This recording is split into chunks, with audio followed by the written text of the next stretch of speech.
This ain't what you want. Project, This ain't what you want. This ain't what you want.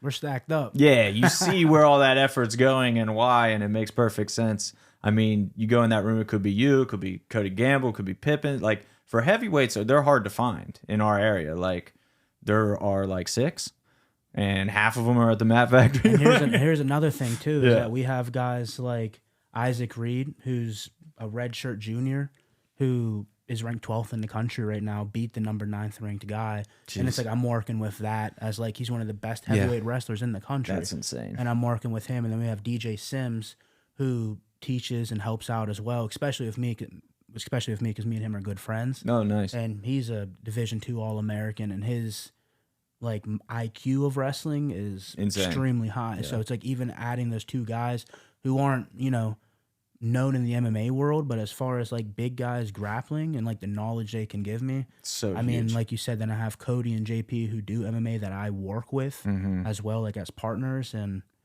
I mean, yeah, there's it, you know, and then of course you have Dempsey who fought wrestled and fought at heavyweight, smaller now, you know, leaner, but he still gives us great advice for bigger guys because it is a different way of fighting for a heavyweight versus a 55, or that's just you know, it's different. So it's good to have skillful big guys to come in here and be like, this lock might not work against someone with strong hips at the heavyweight level, so you might want to change it to this grip. And just those small details can go so far when you have like those high level guys in there that can show you those little adjustments that might make a little bit more sense for me than someone who's. I want to be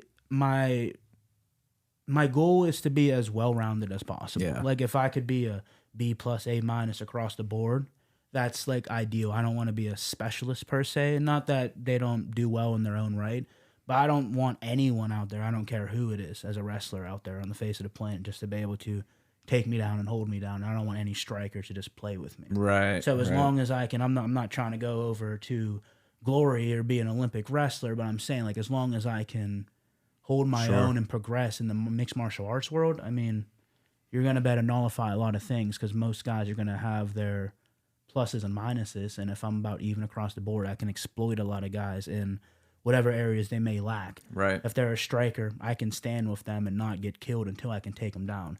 If they're a grappler, butcher them on the feet, stop the takedown, or if they take me down, I'm going to get right back up. That's the one thing about wrestling. It's like, it's one thing to get taken down, it's another to stay down. Right. And most physically exhausting thing to do in mixed martial arts is shoot for a takedown. Sure. If someone shoots for a takedown and then gets a takedown or doesn't, and the other guy's back on their feet, they're exhausted. Waste a lot of energy. They already don't have that striking level, you know what I mean? Gets worse after every failed shot. Exactly. Yeah. So it's like, if I'm well-rounded, I think that'd be perfect for myself personally. That's sick, man. I was talking to Michael McSorley here in the studio recently, boxing promoter locally, and we were talking about how some people just have natural knockout power. Clearly you have that, but when did you realize you had that? Do you remember the first time you ever knocked somebody out? In your MMA career, you've fallen in love with knocking people out. But I've always heard from just people, they're like, dude, Julian's grappling is better than his striking. For sure. Do you think so too? It is. Yeah. Not, like there's not even a question about it.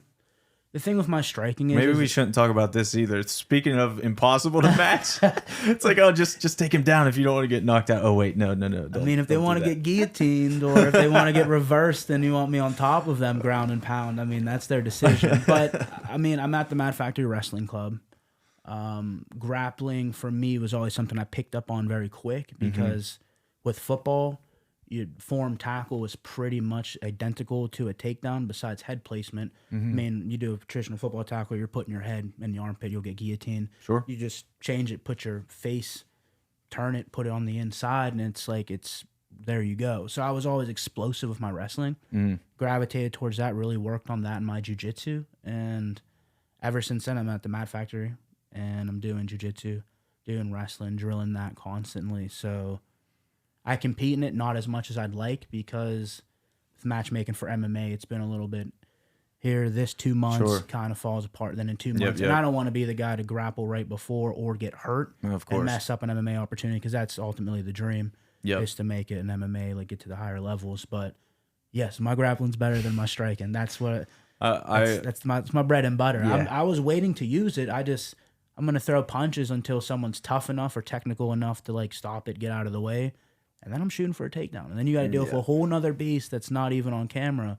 But there are people who know, like, that come to the training room or just watch me in general. Yeah. I mean, I don't think there's really any big guys in the area that can hold me. Like, I've wrestled with the top big guys. And like I say, like, me and Isaac Reed get great scraps. Me and DJ, me and, like, you know what I mean? Me and Cody and stuff like that. So it's like I'm with good people who can wrestle.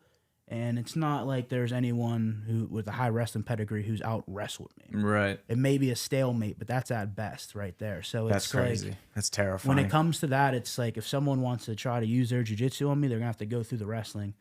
I'm blanking that right there. And then once we get to the jiu-jitsu, that's my fun stuff. I'll tack some submissions and stuff. I'm glad you're up on it, man. I know, like, Isaac and everybody you're training with, I'm sure takes care of you guys when those kind of things happen. So good to know you're in good hands, man, because you're obviously a guy that has a ton of potential. Like, we're excited, whether it's grappling, boxing, MMA, whatever it is. Like, we're going to support you in your journey, man. You're an exciting piece of the Pittsburgh MMA puzzle right now, for sure. So I appreciate that. Yeah, man.